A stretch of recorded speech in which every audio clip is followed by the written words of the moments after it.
Au sommaire de cette édition, Beach, Lemberg et Rimelin ont commémoré ensemble les 80 ans de leur libération, week-end rythmé par des défilés, concerts, projections, expositions et de nombreux hommages en présence de 25 familles américaines.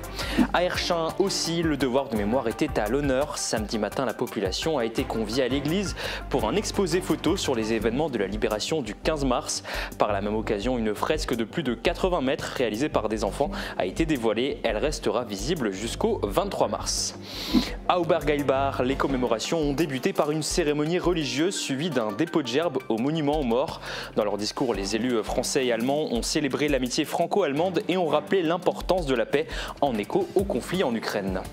Jeudi dernier, le Conseil communautaire de la Casque a passé au crible le budget pour 2025. Plusieurs grands investissements ont été annoncés comme la création de pistes cyclables, l'aménagement de terrains sur l'Europol en vue d'attirer des entreprises ou encore la modernisation de lagunes et de stations d'épuration. Et puis en sport, le Sarreguemines Football Club poursuit sur sa lancée. Samedi soir, les Fayenciers ont signé leur 4e succès consécutif en s'imposant 3-2 face à l'ASM Belfort. Ils grimpent ainsi à la 7e place du classement de National 3. Bonjour et bienvenue si vous nous rejoignez sur Mosaïque Cristal, très heureux de vous retrouver pour faire ensemble le tour de l'actualité de notre territoire. Il y a 80 ans, le pays de Beach était libéré après d'intenses combats. Ce week-end, de nombreuses communes ont commémoré cet événement qui a marqué à jamais leur histoire. Pour faire perdurer cette mémoire à travers le temps, de nombreux historiens et passionnés s'attellent à rechercher et rassembler des objets, archives et récits d'époque. Parmi eux, Honoré Bonnet, jeune membre de la Chale, il sera notre invité en fin d'émission. Mais d'abord, retour sur le point d'orgue de ces commémorations. Les communes de Beach, Lemberg et Rimelin ont vibré ensemble au rythme des cérémonies et hommages. Alors avant d'y revenir plus en détail demain dans notre émission spéciale, voici un aperçu des temps forts de cet événement avec Marie-Morgane Pires.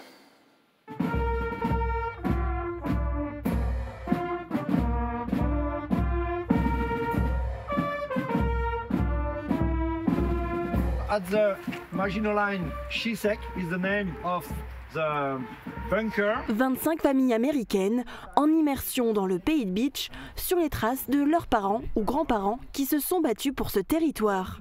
Un événement fort, riche en émotions et en témoignages. Le week-end a démarré vendredi soir à Beach. Une soirée projection de photos mise en musique par l'harmonie du pays de Beach était proposée à l'espace Cassin. Samedi, des cérémonies ont été organisées à Lemberg puis à Rimelin. First, welcome to you. Welcome to Rimelin. Dans les deux villages, des expositions ont été proposées, à Lemberg par l'espace mémoire de Beach et à Rimelin par la Chale. Tout au long de la journée, entre les différentes étapes, un convoi de véhicules d'époque circulait. La journée du dimanche se déroulait à Beach. Elle a démarré par la levée des drapeaux à la citadelle. Direction la stèle de la 100e division d'infanterie pour une première cérémonie avec des témoignages et des lectures. At this time, I would like to recognize the families of the 100 in attendance.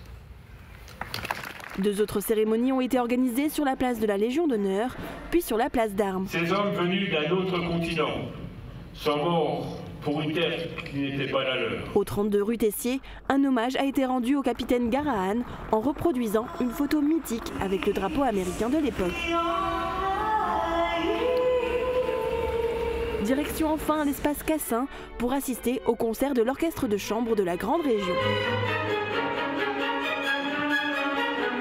Ce grand week-end de commémoration s'est achevé par la projection du documentaire Pays de Beach 1945, récit d'une libération. Le bataillon de Tom Garahan est censé entrer le premier dans la ville de Beach. Mais pour cela, il faut pouvoir avancer. Dans le même temps, Hersching a commémoré elle aussi les 80 ans de sa libération. La municipalité a donné rendez-vous aux habitants sur le parvis de l'église. Reportage. Les Américains, ils arrivent. Et ils trouvent donc cette maison qui fait de la résistance rue du Cimetière. Le 15 mars 1945, à 9h, Hersching-Giederkirch était enfin libéré grâce aux troupes américaines. 80 ans jour pour jour, au même endroit et à la même heure, la commune se souvient. Après une levée des couleurs et le retentissement des cloches durant 10 minutes, la population était invitée dans l'église pour écouter un exposé illustré sur les événements du 15 mars. Il faut s'imaginer, les Allemands, les Américains, là c'était carrément c'était plus des tirs d'artillerie à ce moment-là, c'était des tirs de mitraillettes, de fusils, de rendre hommage et avec gratitude aux Américains de nous avoir libérés, mais aussi de transmettre ce message aux jeunes pour faire perdurer cette histoire de notre village. Ces événements de la Seconde Guerre mondiale qui resteront à jamais gravés dans l'histoire du village d'Erschin-Giederkirch. C'était aussi l'occasion pour les administrés de découvrir la fresque de plus de 80 mètres réalisée par des enfants. À l'initiative de Jean-Paul V, une cinquantaine de jeunes d'Erschin et des communes alentours ont réalisé des dessins. Un travail qui s'est étendu sur 5 ans. Les enfants aussi s'expriment à leur manière et on a des choses qui sont très très belles. Les enfants ont des messages à nous dire, comme une toute petite phrase par exemple d'un enfant, « Plus de guerre, s'il te plaît ». La fresque restera visible à l'église jusqu'au 23 mars. Après le retour sur l'histoire de la libération, une délégation s'est rendue au cimetière américain de Saint-Avold pour déposer une gerbe en hommage aux soldats tombés durant la Seconde Guerre mondiale. Pour honorer au mieux ce moment historique, à quelques kilomètres de là, la commune d'Obergeilbach a mis les petits plats dans les grands. Discours, projection d'un documentaire ou encore exposition photo ont ponctué la journée de dimanche. Les commémorations ont débuté par une cérémonie religieuse. Le reportage de Thibaut Desmerlet. Pour ceux qui se sont battus pour notre liberté, rendre grâce pour cette liberté qui est si chère à nos yeux et continuer de la défendre par tous les moyens aujourd'hui. Une ouverture religieuse pour débuter le 80e anniversaire de la libération d'Obergeilbach. Élus, invités et habitants ont participé à une messe célébrée à l'église Saint-Maurice. La foule s'est ensuite rendue au monument aux morts. Les enfants du village ont prononcé les noms des 15 habitants de la commune décédés à cause des ravages de la Seconde Guerre mondiale. Bure Aloïs, 86 ans. Bollinger Georges, 21 ans. Crémer Catherine, 48 ans. Il était important pour la commune d'impliquer les jeunes à cette cérémonie et de leur transmettre ce devoir de mémoire. Dans le contexte géopolitique actuel, il est important qu'on se rappelle de notre passé pour notre avenir. C'est essentiel. Et c'est essentiel aussi pour les jeunes, donc dans ce cadre-là, de savoir ce qui s'est passé, des souffrances, comment les gens ont vécu, pour que cela ne se reproduise plus, ici ou ailleurs.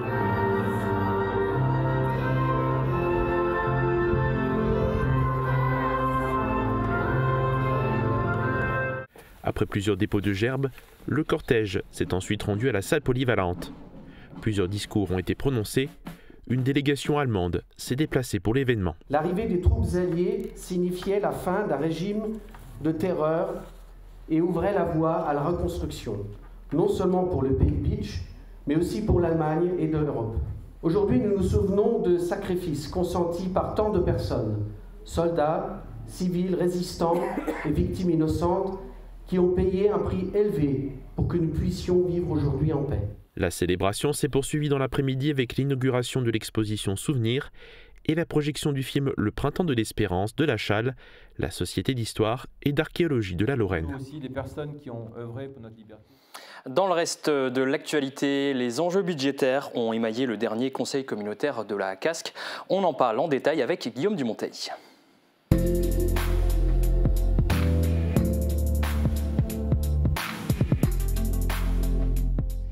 Bonjour Guillaume. Alors quels sont les dossiers qui ont été abordés par les élus ? Alors Tristan, cette saison, en mars, au niveau politique, c'est la saison des budgets. Interrogation légitime des contribuables du territoire, est-ce que les impôts vont augmenter ? Dès le début de la réunion, le président de la communauté d'agglomération Sarreguemines-Confluence a indiqué le choix que les élus ont décidé de faire en 2025. Au taux d'imposition en 2025. Donc est-ce que ça veut dire que les impôts de la Casque, des habitants de la Casque, ne vont pas augmenter cette année, Guillaume? Alors, donc, il a dit que les taux ne seraient pas touchés, mais les impôts vont quand même augmenter. Mais ce n'est pas du ressort de la Casque, mais de celui de l'État. Le gouvernement a en effet décidé de revaloriser les bases fiscales de 1,7% cette année, ce qui entraîne donc automatiquement une hausse des impôts. Cette hausse de 1,7% augmente en parallèle de l'inflation, la fameuse hausse des prix à la consommation. À noter que l'augmentation des bases fiscales a déjà été beaucoup plus importante les années passées. C'est moins fort du coup cette année, mais ça augmente toujours. Les 6 budgets ont donc été présentés aux élus. Le budget principal et 5 budgets annexes. Comment peut-on les qualifier ? Alors on peut dire que ce sont des budgets prudents car le contexte est incertain.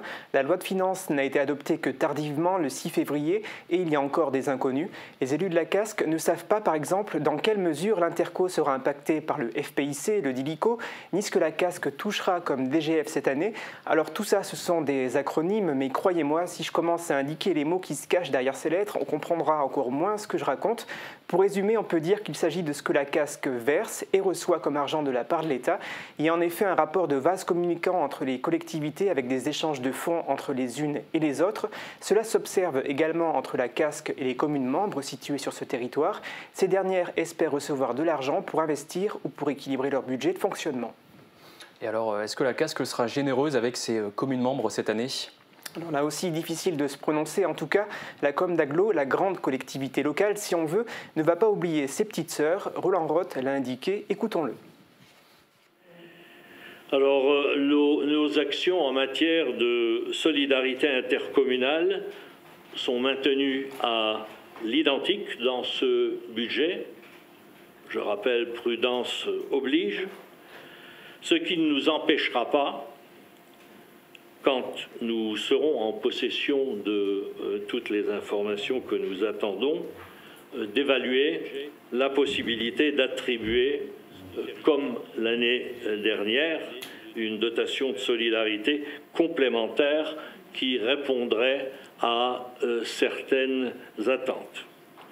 Je l'ai évoqué et je l'ai proposé en conférence des vice-présidents et je m'y engage, même si je ne pourrais probablement pas vous proposer un montant aussi conséquent.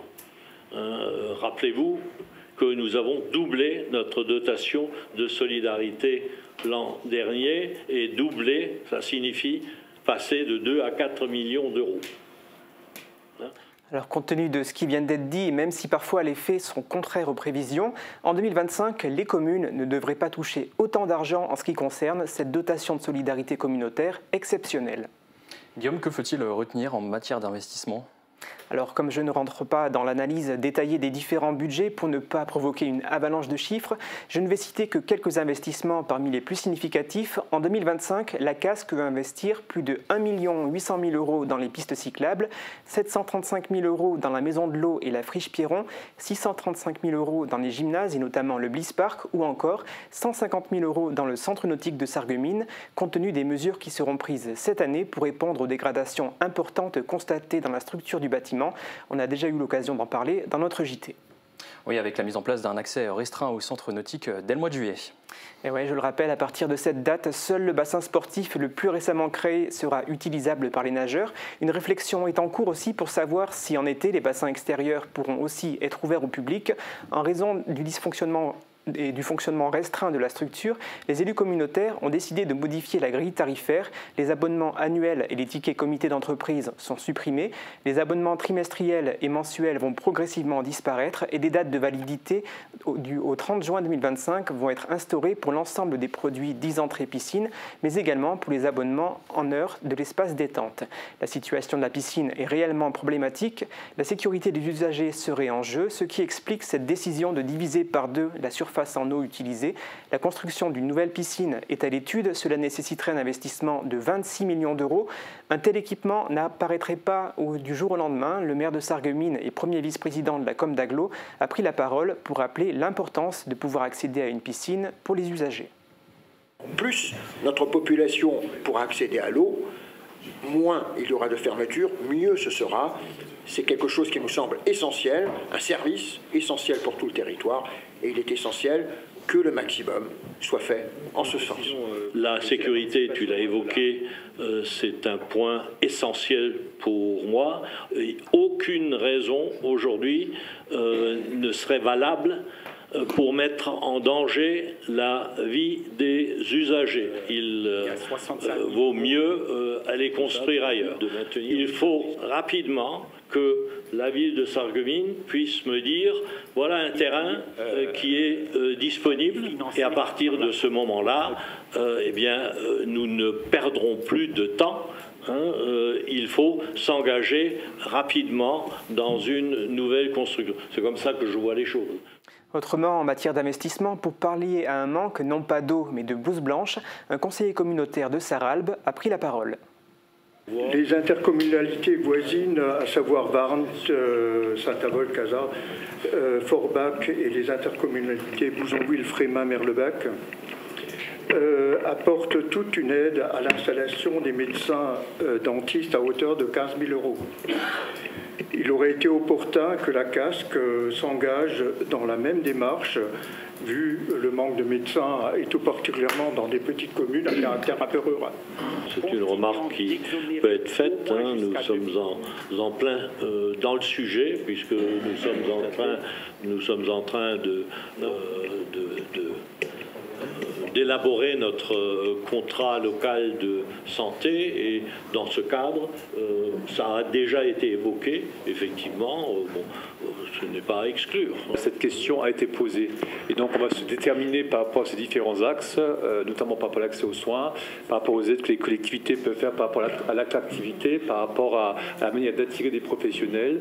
Donc j'ai envie de dire, tout est à l'état de discussion, on avance relativement vite, puisque d'ici quelques mois, on sera en situation de proposer des solutions concrètes, et on aura encore l'occasion d'en reparler dans les semaines qui viennent. Et ce ne sont pas les seuls investissements que la CASC met sur la table, Guillaume. Et oui, la communauté d'agglomération Sarreguemines-Confluence prévoit également des investissements importants en matière de développement économique. Elle pourrait ainsi dépenser près de 6 740 000 € dans l'aménagement des zones d'intérêt économique, près de 400 000 € pour le golf, et à peu près la même somme pour fournir du mobilier au futur IFSI. Si au niveau du budget de l'eau, que les dépenses d'investissement devraient être les plus importantes, avec un total proche de 18 650 000 €, 7 millions d'euros pour permettre, on l'espère, l'implantation de l'eau Solis, et dans le cadre de cette implantation industrielle, 3 millions d'euros supplémentaires pour compte de tiers pourraient également être investis.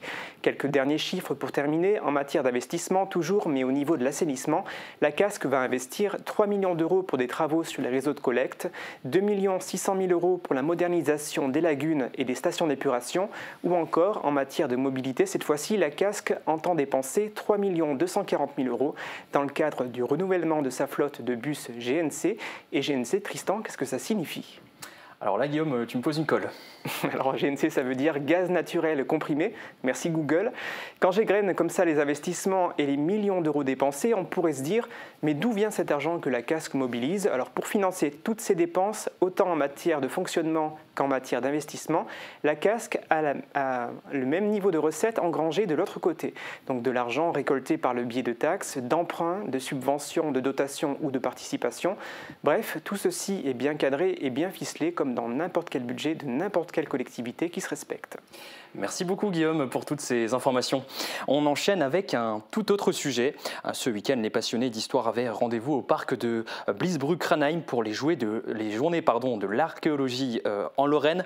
Les chercheurs ont présenté les résultats des dernières fouilles réalisées autour de la villa gallo-romaine de Ranheim, des anciennes mines à Mutterhus et du château de Grand-Hansburg. Sur ce dernier site, justement, 20 kilos d'objets médiévaux ont été exhumés en 2023 lors de travaux d'aménagement. Écoutez. Alors on a pu ramasser des objets qui vont grosso modo du XIIe jusqu'au XVIe siècle. Ce sont essentiellement des objets en mauvais état, ce sont des pots cassés, comme on dit.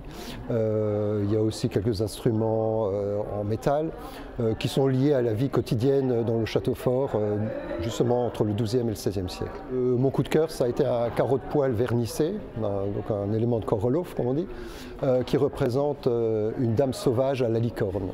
Et pourquoi c'est votre coup de cœur ? Parce que c'est assez rare d'en avoir trouvé. Je crois que ça doit être le premier, en tout cas dans les Vosges du Nord, du côté mosellan. On n'a pas trouvé l'entier, mais les deux petits fragments, et ça suffit à identifier la bête. En bref, une initiative pour favoriser l'emploi des femmes. La mission locale de Sarreguemines a organisé la semaine dernière une rencontre entre des entreprises locales et des jeunes femmes. Parmi les sociétés représentées, Ondal France, Gaia Trun ainsi que le centre de formation Greta. La journée a été ponctuée par plusieurs témoignages de femmes aux parcours inspirants. Organiser un marathon en Arctique. Alors dit comme ça, ça peut sembler fou et pourtant c'est le casse-tête auquel se sont prêtés, ou presque, plusieurs étudiants de l'UT de Moselle-Est. Leur mission, concevoir une solution logistique innovante et durable pour la présenter ensuite en anglais à leurs professeurs. Regardez.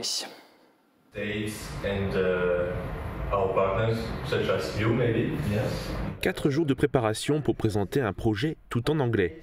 C'était la tâche des étudiants en 2e année de BUT Management de la logistique et des transports de l'IUT de Moselle-Est.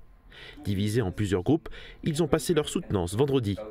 Le but était de développer une idée de logistique innovante et durable pour accompagner les flux de marchandises et l'organisation d'un marathon en Arctique. Tout un scénario a été créé pour que les étudiants puissent concevoir leur projet. L'objectif de la soutenance était de convaincre des investisseurs fictifs, incarnés par les enseignants, pour décrocher le financement.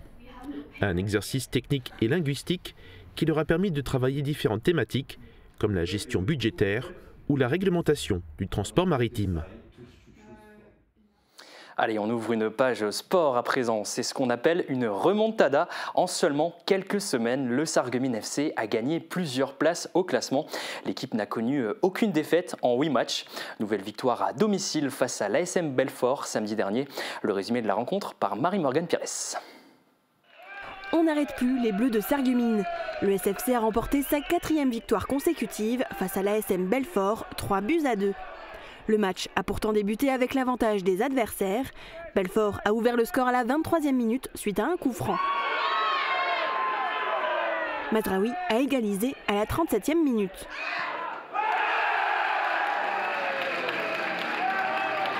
Juste après le début de la seconde période, Mulenda marque et permet à Sarreguemines de reprendre le dessus. Après une frappe de Saïn qui touche la barre, Mulenda réagit directement et signe son doublé. Le SFC mène 3-1.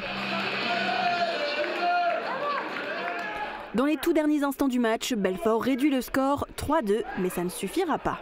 Une belle victoire face à une bonne équipe de Belfort, donc ça nous permet d'enchaîner. On voulait continuer notre série de victoires, c'est chose faite et je félicite mes joueurs. On avait bien préparé notre match, on avait certaines idées qu'on voulait mettre en place sur ce match-là. On a eu un début de match très difficile, on n'est pas rentré dans notre rencontre et à partir du moment où on a encaissé ce but, on a commencé à revenir plus fort. Offensivement, on a commencé à être tranchant et on voulait appuyer un petit peu sur la charnière centrale et c'est ce qu'on a réussi à faire. 3 nouveaux points essentiels pour Sarreguemines qui se rapproche de son objectif principal, son maintien en National 3. Une nouvelle victoire qui permet au Sarreguemines FC de se hisser désormais à la 6e place du classement de National 3. Prochaine rencontre ce samedi face à l'équipe de Jura-Dolois. Et puis chez les athlètes aussi, le week-end a été couronné de succès. Michel Munch, accompagné de son guide Romain Dicher, a battu son propre record de France du 10 km. Le malvoyant a bouclé la course de Saint-Médard-en-Jalles en banlieue bordelaise en 33 minutes et 36 secondes, soit 2 minutes de moins que son précédent chrono. Prochaine étape des meetings sur 5000 mètres avec des passages à Maison-Alfort et Florange en mai. Et puis lui aussi a affolé les compteurs ce week-end. Un mois après ce record sur 3000 mètres au meeting Athlélor, Yann Schrub s'est illustré sur le 5 km de Lille. Le Sarregueminois a bouclé la course en 13 minutes tout pile. Il améliore ainsi son propre record personnel de plus de 20 secondes et termine 3e à 3 secondes seulement du vainqueur Jimmy Gressier. Prochain cap pour Yann Schrub, les championnats d'Europe du 10 km le 13 avril à Bruxelles. Chose promise, chose due, dans un instant, Honoré Bonnet, membre de la Chale, sera avec nous. On évoquera sa passion pour l'histoire ainsi que ses travaux de recherche pour la réalisation d'une exposition consacrée au 80e anniversaire de la libération du Pays de Bitche. Mais d'abord, on fait le point sur vos prévisions météo pour demain. Couverture, crépissage, peinture et isolation. Avec Moder Habitat, votre maison sera belle et confortable par tous les temps.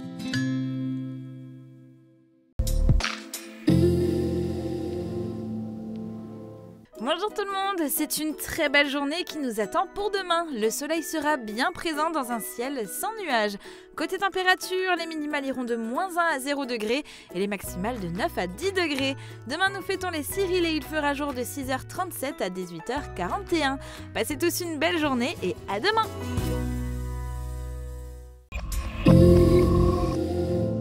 Redécouvrez votre Intermarché de la Citadelle à Beach. Des produits frais et savoureux chaque jour, viande et charcuterie sélectionnées, fromage affiné, un rayon primeur rempli de fruits et légumes de saison choisis avec soin, un large choix de vin pour accompagner vos repas et du bon pain cuit sur place.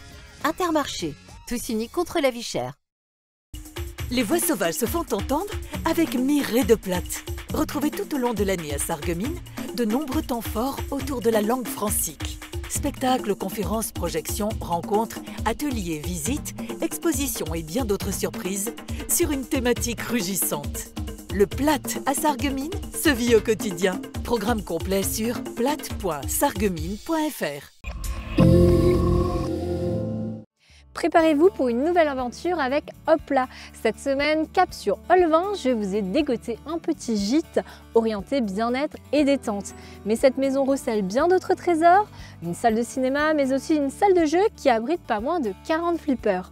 Nous partirons également à la rencontre d'autres passionnés qui chaque jour donnent vie à notre belle région. Ne manquez pas ce rendez-vous ce mercredi à midi sur Mosaïque Cristal. Notre invité du jour fait vivre la mémoire de la Seconde Guerre mondiale à l'occasion des commémorations des 80 ans de la libération du pays de Bitche. Il s'est investi sans compter dans la collecte de témoignages, la recherche d'archives et la rédaction de panneaux explicatifs. Bonjour Honoré Bonnet, bonjour. Merci d'avoir accepté notre invitation. Vous êtes membre de la Société d'histoire et d'archéologie de la Lorraine. Avant toute chose, d'où vous vient cet intérêt pour l'histoire avec un grand H, en particulier celle de la Seconde Guerre mondiale ? Alors cet intérêt, il a été initié par mon père dès le départ. Alors je le suivais sur différents lieux, etc. Et il m'a initié naturellement en fait à cet intérêt et à justement la mémoire locale. Donc, voilà. Okay. C'est quelque chose qui vous a déjà intéressé dès tout jeune peut-être à l'école Oui, très jeune, depuis l'école primaire en fait, et ça n'a jamais cessé depuis. Voilà. Donc, le père vous a transmis cette passion, c'est ça ? Exactement. Depuis près d'1 an, vous avez donc travaillé sur ces commémorations avec votre père, Christophe Bonnet, qui est lui aussi membre de la Chale. Comment vous avez réparti vos recherches ? Alors la répartition des recherches s'est faite de la manière suivante. Il s'est occupé par exemple de sélectionner les photos, moi de les coloriser, on a défini les légendes ensemble et on s'est réparti également la rédaction des différents articles pour la revue ou des panneaux. Voilà. Justement, pour ces panneaux, vous avez participé à la rédaction de plusieurs panneaux explicatifs sur la libération. Oui. Plusieurs villages du pays de Bitche ont été documentés. Alors, il y a Rimelin, Obergailbach, Erchin. Quels aspects de la libération, de leur libération de ces villages vous avez mis en lumière ? En fait, j'ai expliqué tout simplement d'une manière chronologique comment ça s'est passé durant l'hiver 44-45, du début, par exemple de la première libération jusqu'à la seconde libération, parce que c'est des villages qui ont été libérés 2 fois, c'est une particularité un peu, du coup au pays de Bitche ou même en France, tout simplement. Et donc c'est vraiment de manière chronologique et de façon assez concise, parce qu'on ne peut pas tout raconter sur ce panneau, mais du moins pour avoir les dates exactes et comprendre un peu comment ça s'est passé. Quelles ont été vos sources pour recueillir les récits, images d'archives et témoignages qu'on retrouve sur ces panneaux ? Alors mes sources, elles sont diverses et variées. Ça serait vraiment, vous avez une liste très complète. C'est par exemple, vous trouvez déjà dans les archives américaines, dans les archives allemandes. Il y a également des témoignages recueillis par nos soins auprès de soldats américains ou de familles de vétérans ou de soldats allemands, mais également auprès de civils de la localité, des localités. Et en parallèle, des objets d'époque ont été exposés. Parmi ceux que vous avez rassemblés, est-ce qu'il y en a certains qui se distinguent de par leur rareté ou alors de par l'histoire dont ils témoignent ? Oui, tout à fait. Par exemple, nous avons recueilli une tuile qui était gravée, notamment d'un nom, un soldat américain, US 1944 LAT. Ce soldat, en fait, qui était porté disparu pendant certaines années, juste après la guerre, a été retrouvé dans les années 50-60 et enterré aujourd'hui au cimetière de Saint-Avold. Et en fait, ça c'est vraiment une des dernières traces qu'il a pu laisser avant son décès, et il est mort en fait dans la forêt de Erchin, lors des combats de la première libération. Voilà. Et sinon, de manière plus générale, qu'est-ce qu'on retrouve comme objet parmi ceux que vous avez récoltés? Alors souvent, c'est des choses qui ont été utilisées pour la vie de tous les jours par les gens, parce qu'il faut comprendre que ça a été extrêmement détruit. Donc les personnes, les villageois ont récupéré les objets de première nécessité. Ça peut être des manteaux, ça peut être aussi des couvertures, ça c'est très important, ou des conserves, et aussi après des outils et des boîtes utiles pour le travaux dans les champs ou diverses choses, quoi. Et hier au Bergheim Bar, vous avez animé une conférence sur les combats du secteur. Quels faits méconnus vous avez pu mettre en avant? Par exemple, il y a notamment un cessez-le-feu qui a été demandé aux Américains, aux Allemands. Ça, c'est un fait très peu connu parce que ce n'était pas référencé forcément dans les rapports. C'est-à-dire que les soldats américains ont demandé un cessez-le-feu aux Allemands parce qu'ils avaient beaucoup de pertes, ils ont subi beaucoup de pertes, et les Allemands du coup ont accepté ce cessez-le-feu, et les soldats américains et allemands sont allés dans les rues récupérer leurs morts et blessés respectifs, et donc ils étaient les uns à côté des autres. Donc c'était un moment en fait de repos, de paix pendant un petit temps, et puis après les combats ont repris de plus belle, et ça a été vu par les villageois lors de cette période. Voilà. Et comment vous avez découvert au final ce fait de l'histoire que peu de gens connaissent? Alors notamment par des témoignages civils, donc qui a été d'abord la première source, et après ça a été retrouvé, en fait, une partie a été retrouvée dans un des rapports allemands, où comme quoi ils voyaient ces soldats américains récupérer en fait leurs soldats. Donc ça a été mentionné, c'est une petite ligne, mais c'est ce qui le prouve. Et donc votre travail de manière générale ne s'arrête pas là, puisque vous travaillez actuellement sur la création d'un espace dédié à des objets d'époque. Vous voulez faire concurrence à l'espace mémoire? Non, du tout, loin de là. Loin de là. D'ailleurs, avec Michel Klein, nous travaillons ensemble. Notamment, j'ai pu le soutenir lors de la rédaction de ces panneaux et de son exposition qu'il a pu effectuer à l'espace mémoire, et alors elle a un nom, là j'ai oublié, mais voilà, sur les différents villages, avec l'histoire des différents villages. L'espace que nous souhaitons faire avec mon père, avec l'aide de mon père, c'est notamment centré sur la région de Rimelin et la vallée de la Blise notamment. Donc il y a une histoire un peu différente de Beach, et c'est notamment complémentaire, c'est un projet complémentaire, et c'est un espace dédié également pour les archives, tout simplement l'étude qu'on a pu faire, des résultats qu'on a pu obtenir à travers nos études, et avec notamment l'exposition de photos, etc. Donc ça peut être très large, voilà, on se donne du temps, on se laisse le temps d'établir ce projet, quoi. Vous n'avez pas d'échéance en tête pour l'instant? Non, pour le moment non. On se laisse les choses, on se laisse le temps de bien faire, parce que voilà, c'est forcément, si on veut bien faire les choses, ça prend un peu de temps. Voilà. Et donc ce sera ouvert au public à terme? Alors ça sera ouvert au public, mais c'est là aussi une différence par rapport à l'espace mémoire, c'est du privé, et c'est-à-dire ça sera ouvert par exemple les jours du patrimoine, ou 1 ou 2 jours dans l'année à certaines occasions. On vous souhaite bon courage dans votre projet. Alors juste avant de se quitter, pour les téléspectateurs qui voudraient suivre ce que vous faites, où est-ce qu'on peut retrouver votre travail? Notamment par la publication dans les travaux de la Chale. Ça c'est là, dans la revue notamment, c'est là où je donne le plus de mon savoir, mais également sur la page 7 Days in January, qui est tenue par un collègue, Yann Kremer, qui effectue beaucoup d'articles, mais voilà, je lui donne également des informations, et vous pourrez retrouver des informations sur cette page, quoi. Voilà. Bah, c'est bien noté. Voilà. Merci beaucoup Honoré Bonnet d'avoir été avec nous, et bravo pour tout ce travail que vous accomplissez. On se retrouve dans un instant sur Mosaïque Cristal.